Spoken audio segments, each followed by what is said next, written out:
Blessed day everyone.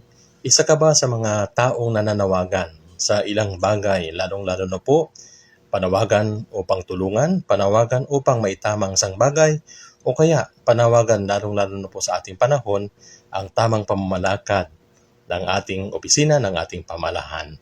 Alam niyo po sa Gospel of Luke chapter 18 verse 35 to 43, we have heard about the story of a blind man calling out on the Lord Jesus, especially for him to be healed.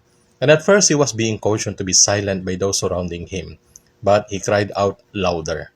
And he was heard by Jesus, and the favor that he was asking was granted. Sa atin pong panahon ngayon, we should not be silent, especially when we see things na problematic sa ating lipunan.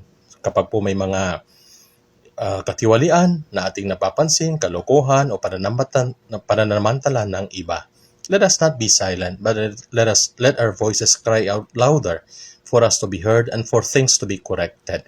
Sana naman po sa ating mga panawagan, paalala ko lang, is wag po sana ito maging pang-personal lamang at siraan ang iba. Patuloy po sana natin gamitin ang ating panawagan para sa kabutihan ng lahat.